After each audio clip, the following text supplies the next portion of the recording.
우리 성도님들은 요즘 무엇을 염려하며 살아가십니까? 사실 염려만큼 우리의 삶 속 깊숙이 들어와 있는 것도 없는 것 같습니다. 작은 일도 염려가 되고 큰 일도 염려가 됩니다. 오늘 당장 무엇을 먹어야 할지, 내 건강은 괜찮은지, 사람들과의 관계는 괜찮은지, 또 내 미래는 어떻게 될지 우리 마음에는 쉴 틈 없이 염려와 불안이 찾아옵니다. 저 역시 이 말씀을 준비하면서 제 안에 있는 염려와 불안을 돌아보게 되었습니다. 저에게도 미래에 대한 염려가 있고 관계에 대한 염려가 있고 삶의 방향에 대한 불안이 있습니다. 좀 더 자세하게 말씀드리면 어떤 프로젝트를 맡게 되면 준비를 시작할 때부터 마치는 순간까지 염려와 불안 속에 지낼 때가 많습니다. 그런 모습을 본 지인들이 저에게 별명 하나를 붙여준 적이 있었습니다. 만화 중에 캐치 티니핑이라는 만화가 있습니다. 캐릭터의 성격에 따라서 무슨 핑이라는 이름을 붙입니다. 저는 크고 작은 일에 염려와 걱정이 많다고 해서 불안핑, 걱정핑, 염려핑이라는 별명이 생기기도 했습니다. 겉으로는 괜찮아 보여도 마음속에는 이런 생각들이 가득합니다. 앞으로 괜찮을까? 내가 잘할 수 있을까? 혹시 무슨 일이 생기면 어떡할까? 그런데 우리는 왜 이렇게 염려하며 살아갑니까? 앞으로 닥칠 일을 예측하며 잘 대처하기 위해서일까요? 그렇다면 우리의 인생은 매번 잘 되어야 할 텐데 사실 꼭 그렇지만은 않습니다. 그런 우리에게 오늘 말씀은 이렇게 말합니다. 염려하지 말라. 그런데 이 말씀은 단지 걱정 좀 하지 말라라는 그 가벼운 위로가 아닙니다. 또는 무조건 낙관적으로 살라는 말씀도 아닙니다. 예수님은 염려하지 말라고 하시면서 왜 염려할 필요가 없는지를 오늘 말씀을 통해서 알려주십니다. 오늘 말씀을 통해 우리 성도님들의 마음속 염려가 조금씩 내려놓아지고 또한 주님을 향한 신뢰가 세워지는 귀한 시간이 되기를 소망합니다. 예수님은 바로 앞에서 재물을 쌓아두는 그 삶의 어리석음을 말씀하신 뒤에 이어서 제자들에게 먹고 있는 문제로 염려하지 말라고 하십니다. 그 이유가 23절에 나옵니다. 누가복음 12장 23절을 함께 읽겠습니다. 목숨이 의식보다 중요하고 몸이 의복보다 중하니라. 아멘. 이 말씀은 하나님께서 먹을 것, 입을 것보다 더 큰 것, 곧 목숨과 몸을 우리에게 주셨다는 뜻입니다. 우리는 늘 작은 것에 붙들고 염려합니다. 먹을 것, 입을 것, 당장 눈앞에 보이는 문제를 붙들고 마음을 빼앗깁니다. 그런데 하나님은 더 큰 것을 우리에게 주셨다는 겁니다. 다시 말해서 하나님은 우리를 외면하지 않으시고 우리의 삶을 살피시는 분이십니다. 계속해서 예수님은 25절에서 또 이렇게 말씀을 하십니다. 12장 25절도 함께 읽겠습니다. 또 너희 중에 누가 염려함으로 그 길을 한 자라도 더할 수 있느냐. 아멘. 여기서 키는 수명을 가리키는 뜻으로 이해할 수 있습니다. 그러니까 이 말씀은 염려가 우리 삶에 아무것도 더해주지 못한다는 것입니다. 우리는 종종 이렇게 생각합니다. 내가 많이 걱정하면 더 잘 준비할 수 있겠지. 내가 더 많이 염려하면 덜 실수하겠지. 라고 이렇게 생각을 합니다. 그런데 오늘 말씀에서는 말합니다. 염려는 우리 삶에 아무것도 더해주지 못합니다. 오히려 염려는 우리의 마음을 소모시킵니다. 시선을 흐리게 합니다. 우리가 순종해야 할 자리를 빼앗습니다. 그래서 염려는 우리를 흔들 수는 있어도 우리를 살리지는 못합니다. 염려는 마음을 무겁게만 만들고 삶을 더해주지 못합니다. 그래서 예수님은 우리에게 이 염려를 붙들지 말라고 말씀하시는 것입니다. 예수님은 누가복음 12장 24절과 그리고 27절, 28절에서 예시를 말씀하십니다. 바로 까마귀와 백합화와 들풀입니다. 12장 24절 말씀 함께 읽겠습니다. 까마귀를 생각하라. 심지도 아니하고 거두지도 아니하며 골방도 없고 창고도 없으되 하나님이 기르시나니 너희는 새보다 얼마나 더 귀하냐. 아멘. 여러 새 중에 왜 예수님은 까마귀를 이야기하셨을까요? 당시 유대인들에게 이 까마귀는 좋은 이미지의 새가 아니었습니다. 부정한 새였죠. 그런데 하나님은 그 까마귀를 기르신다고 하셨습니다. 이 말씀은 무엇을 뜻합니까? 사람들이 하찮게 여기고 또 부정하게 여기는 이 까마귀조차도 하나님은 돌보신다는 것입니다. 그렇다면 우리는 이렇게 생각할 수 있습니다. 이 부정한 까마귀조차도 하나님께서 기르시는데 하물며 하나님의 형상대로 지음받고 또 하나님의 아버지라 부르는 우리들을 당연히 돌보시지 않겠느냐는 것입니다. 이어서 노아복음 12장 27절과 28절도 함께 읽겠습니다. 백합화를 생각하여 보라. 실도 만들지 않고 짜지도 아니하니느냐. 그러나 내가 너희에게 말하노니 솔로몬의 모든 영광으로도 입은 것이 이 꽃 하나만큼 훌륭하지 못하였느니라. 오늘 있다가 내 아궁이에 던져지는 들풀도 하나님이 이렇게 입히시거든 하물며 너희일까 보냐. 믿음이 작은 자들아. 아멘. 27절에서 예수님은 백합화를 말씀하십니다. 백합화는 뭔가 특정한 종류의 꽃을 가리킨다기보다는 들에 피는 꽃을 가리키는 표현입니다. 예수님은 그 꽃을 보면서 생각하여 보라라고 말씀하십니다. 그냥 스쳐 지나가지 말라는 뜻입니다. 사람은 입을 것을 위해서 실을 만들고 옷을 짜며 애쓰고 수고하며 살아갑니다. 그런데 백합화는 사람처럼 실도 만들지 않고 짜지도 않습니다. 그런데 하나님은 입히십니다. 그래서 예수님은 솔로몬의 그 모든 영광도 이 꽃 하나만큼 훌륭하지 못한다고 말씀을 하십니다. 솔로몬은 영광의 상징입니다. 인간이 이룰 수 있는 최고의 영화를 가졌던 인물이 바로 그 솔로몬이었죠. 그런데 이 솔로몬의 영화도 하나님이 입히신 꽃 하나만큼 못한다고 말씀을 하십니다. 이것은 사람이 애써 쌓은 영광보다 하나님의 손길이 훨씬 크고 놀랍다는 뜻입니다. 이어서 28절의 들풀도 오늘 있다가 내일 아궁이에 던져질 만큼 짧고 연약한 존재입니다. 그런데도 하나님은 그 짧고 연약한 들풀조차도 소홀히 여기지 않으시고 입히셨습니다. 우리는 이 백합화와 들풀을 보면서 또 이렇게 생각할 수 있습니다. 백합화와 들풀도 하나님께서 입히시는데 하물며 하나님의 형상대로 지음받은 우리들을 당연히 돌보시지 않겠느냐라는 것입니다.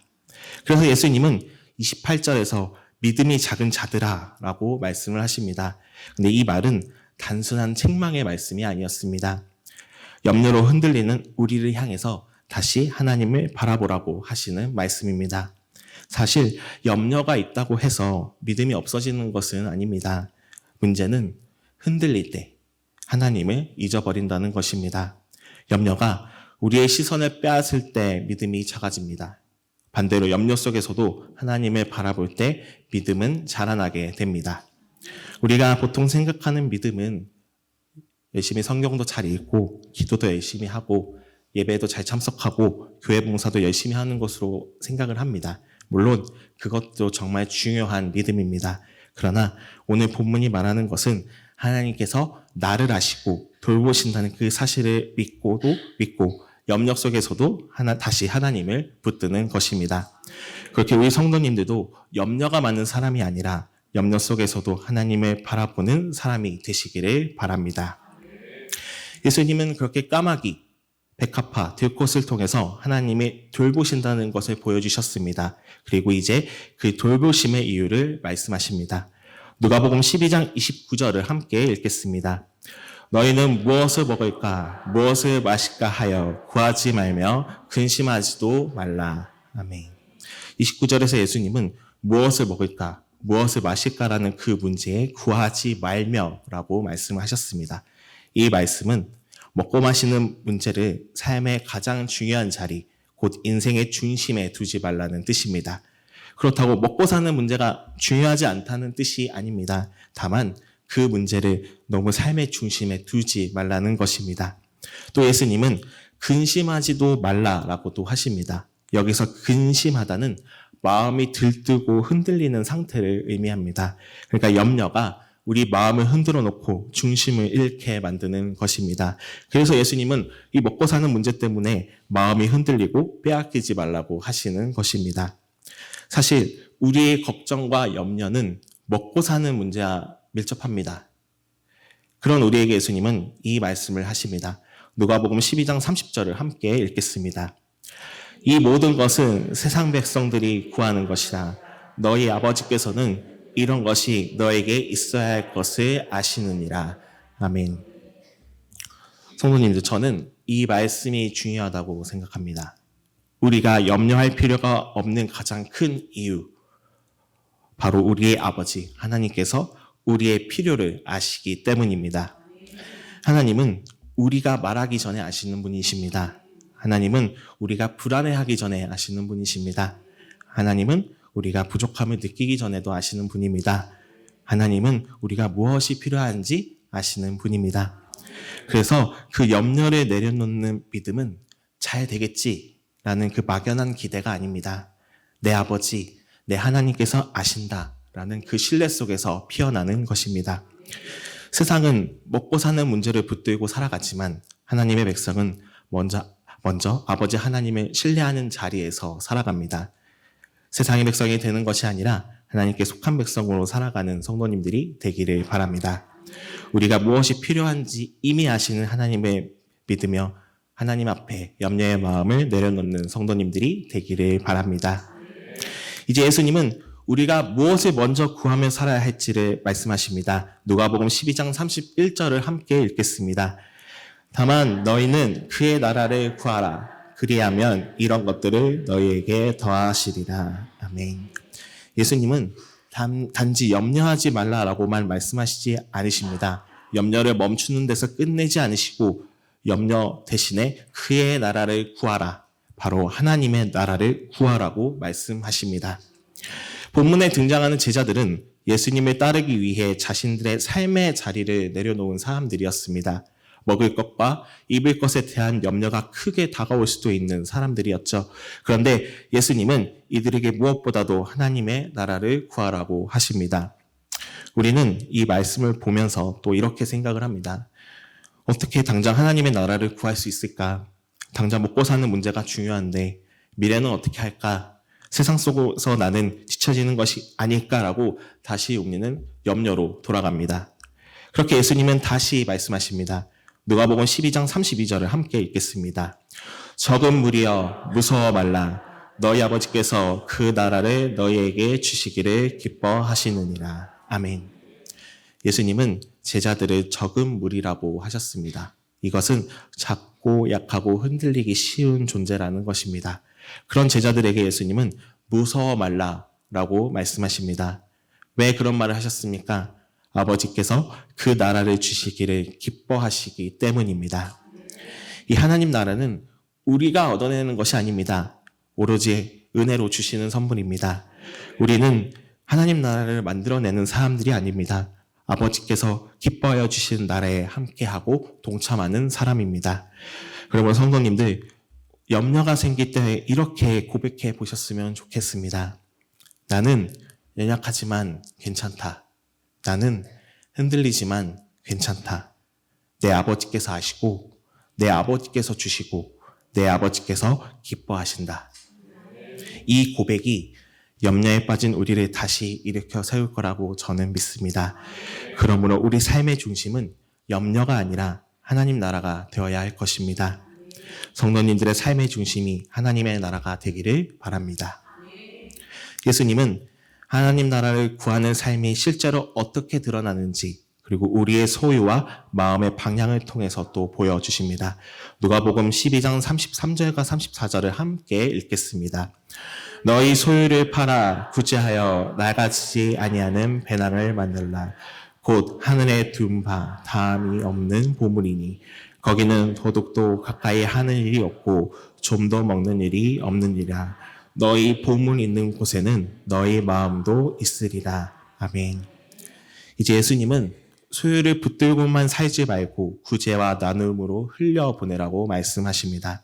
나를 위해서만 쌓아두었던 것을 이제 이웃을 위해 사용하라는 것입니다. 염려는 자꾸 뭔가를 더 소유하게 하려고 하지만 믿음은 나누게 만듭니다. 그래서 예수님은 땅에 쌓는 보물이 아니라 하늘에 쌓는 보물을 말씀하십니다. 예수님 왜 그런 말씀을 하십니까? 왜냐하면 우리가 무엇을 보물로 여기느냐에 따라 우리의 마음도 그것으로 따라가기 때문입니다. 만약 우리의 마음이 아직도 그 먹고 사는 문제에만 집중한다면 그것이 지금 우리의 보물일 수 있습니다. 그러나 하나님 나라를 보물로 여기면 우리의 마음도 하나님 나라로 향하게 됩니다. 성도님들, 예수님은 우리 마음의 방향이 바뀌어야 한다고 말씀하십니다. 소유를 붙들던 그 손이 이웃을 향해 열리고 염려에 묶여있던 그 마음이 하나님을 신뢰하는 마음으로 바뀌어야 합니다. 우리는 여전히 먹고 사는 문제로 염려하기가 쉽습니다. 그러나 예수님은 우리에게 말씀하십니다. 먹을 것과 입을 것에만 마음을 빼앗기며 살지 말고 하나님 나라를 먼저 구하며 살아가라고 하십니다. 이 성도님들의 마음이 염려에 붙들린 마음이 아니라 하나님 나라를 향한 마음으로 채워지고 소유를 움켜쥐는 삶이 아니라 나누는 삶으로 바뀌어 가기를 바랍니다. 오늘 말씀을 정리합니다. 예수님은 우리에게 분명히 말씀하십니다. 염려는 우리 삶을 더해주지 못합니다. 그러나 하나님은 우리를 아시고 돌보십니다. 그렇기 때문에 우리는 염려가 아니라 하나님의 나라를 구해야 합니다. 우리에게 염려가 없어서 믿는 것이 아닙니다. 염려가 찾아와도 하나님을 바라보는 것이 믿음입니다. 혹시 지금도 마음속 염려와 걱정으로 가득하십니까? 먹고 사는 문제, 건강의 문제, 관계의 문제, 미래의 문제로 정말 마음이 무거우십니까? 주님은 말씀하십니다. 염려하지 말라. 너희 아버지께서 아신다. 그의 나라를 구하라. 이 말씀이 동성계 성도님들의 마음에 깊이 새겨지기를 바랍니다. 염려의 마음이 아니라 하나님의 신뢰하는 마음으로 살아가기를 바랍니다. 세상의 방식보다는 하나님의 나라를 먼저 구하는 그 믿음으로 나아가기를 바랍니다. 소유가 아닙니다. 하나님의 보물을 쌓아가는 삶으로 나아가기를 바랍니다. 우리 동성교회 성도님들이 염려가 큰 사람이 아니라 염려 속에서도 하나님을 바라보는 사람, 하나님의 나라를 먼저 구하는 사람이 되기를 간절히 소망합니다. 기도하겠습니다. 사랑과 은혜가 풍성하신 주님, 우리의 삶이 얼마나 많은 염려와 걱정 속에 흔들리는지 주님 앞에 고백합니다. 먹고 사는 문제들, 미래의 문제 등 이렇게 우리의 마음이 자주 무너집니다.